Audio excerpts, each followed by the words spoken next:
Everyone, आप सभी का फिर से मेरे चैनल पे स्वागत है। आप सभी कैसे हैं कमेंट करके बताइएगा। और आज के इस वीडियो में हम बताने वाले हैं, जितने हमारे भाई बहन अभी तैयारी स्टार्ट करना चाहते हैं या फिर ग्रेजुएशन के साथ साथ तैयारी करना चाहते हैं, उनके लिए आज हम टॉपिक बताने वाले हैं। तो ठीक है, अगर आप चैनल को सब्सक्राइब नहीं किए सब्सक्राइब कर लीजिएगा, लाइक कर लीजिएगा। और सबसे पहले मैं बताना चाहूँगी, आप एक बात याद रखिएगा, जो ग्रेजुएशन में आप सब्जेक्ट लेंगे उसमें से आप एक ऐसा सब्जेक्ट बनाइएगा जिसमें उसी में से आपको ऑप्शनल में हेल्प मिल सके। तो इस बात को आप ध्यान रखिएगा और ज़्यादा हेल्प मिलेगा आपको। और जैसे ही आप एडमिशन लेते हैं और स्टार्ट करना शुरू करते हैं तो पहले आप बुक मत लाइएगा। सबसे पहले आप न्यूज़पेपर, कोई भी न्यूज़पेपर आप उठाइएगा, उसे आप डेली पढ़िएगा। दूसरी चीज़, आप पाठ्यक्रम यूपीएससी की सिलेबस को आप मंगा सकते हैं या फिर नेट पे है आप ले सकते हैं। उसे आप मल्टीपल टाइम, ज़्यादा से ज़्यादा जितनी बार हो सके आप जहाँ भी रहें वहाँ भी आप लिख के रखें और उसे बहुत बार पढ़ें, ताकि वो आपको एकदम याद हो जाना चाहिए। हिस्ट्री में हमें क्या पढ़ना है, क्या है सिलेबस में, उस हिसाब से आपको पूरी तरीके से याद हो जाना चाहिए। दूसरी चीज़, इसके बाद आपको पता हो जाएगा कि हमें अब क्या पढ़ना चाहिए, तब आप एनसीईआरटी पे आइएगा। जैसे बेसिक होगा हमारा, उससे बहुत ज़्यादा बॉन्ड बनेगा। तो सबसे पहले आप 35 से 36 एनसीईआरटी कभी मत इकट्ठा लाइएगा, 5 से 6 बुक्स लाइए, उसे पढ़ लीजिए फिर लाइए। अगर गांव से तैयारी कर रहे हैं तो भी आपको मिल जाएगा ऑनलाइन। जिस तरह से हम अगर 5 से 6 बुक मंगाएं, हम उसे पढ़ रहे हैं, तो अगला बुक हम ऑर्डर कर देंगे, तो जितने देर में हम अपने टॉपिक को कवर करेंगे उतने देर में वो आ जाएगा। तो कोई दिक्कत नहीं है, आजकल 3 से 4 दिन में गाँव में भी आ जाएंगे। तो दोनों के लिए, और जो लोग सिटी में हैं उनको तो मिल जाएगा। तो इकट्ठा मत कभी बुक लाइएगा, उससे बहुत ज़्यादा बोरिंग महसूस होगा आपको।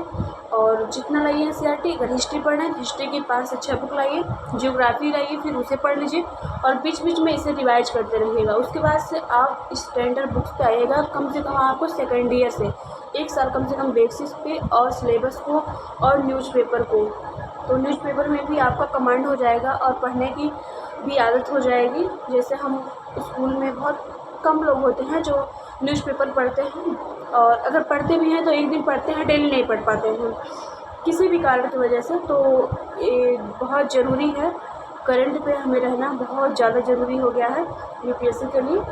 तो इस बात को आप ध्यान में रखिएगा। और ये आपका बेसिक हो गया। अगर आप ग्रेजुएशन आप कंप्लीट हो गया तो भी आप इस तैयारी में अपना 2 साल ज़रूर दीजिए।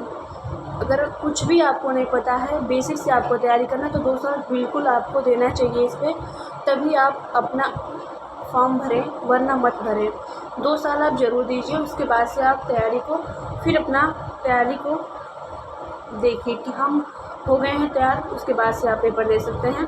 उसके पहले आप अपना टाइम मत ख़राब करें, और टेंशन भी होगा। अगर एक बार कॉन्फिडेंस जाएगा तो फिर बहुत ज़्यादा टेंशन होगा। तो इससे अच्छा है कि आप अपने आप को बहुत ज़्यादा तैयार कर लीजिए उसके लिए, फिर आप दीजिए एग्ज़ाम को।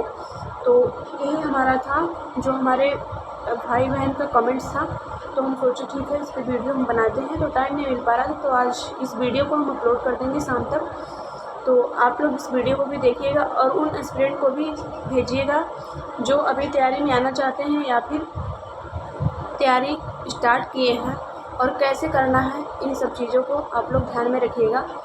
तो सबसे पहला आपको फिर से बता रही हूँ, आपको न्यूज़पेपर उठानी है और सिलेबस यूपीएससी का, इन चीज़ को बहुत बार पढ़ना है, बहुत बार, जितनी बार आपको याद हो जाए। यहाँ तक कि आप जहाँ सोते हैं, जहाँ आपका स्टडी रूम है, वहाँ आप चिपका भी लीजिए लिख के।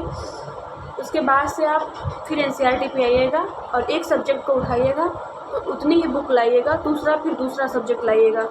एक बार में सारे एनसीईआरटी को मत लाइएगा। उसके बाद से आपको बताते रहेंगे, अपनी नोट्स भी शेयर करेंगे। तो अगर आप कोचिंग लेना चाहें तो आप ग्रेजुएशन के सेकंड ईयर से ही कोचिंग लीजिए तो और बेस्ट होगा। तो 2 साल की आप लीजिए, और बहुत सारे हो गए हैं कोचिंग, ऐसा नहीं है बहुत महंगा लेना है। अगर आपके पास ऐसा नहीं है, फाइनेंशियल प्रॉब्लम है, तो आप और सारे टीचर्स का देख सकते हैं। तो थैंक यू सो मच। आप सभी को इस वीडियो में भी ज़्यादा से ज़्यादा प्यार दीजिएगा और शेयर कीजिएगा। तो थैंक यू सो मच।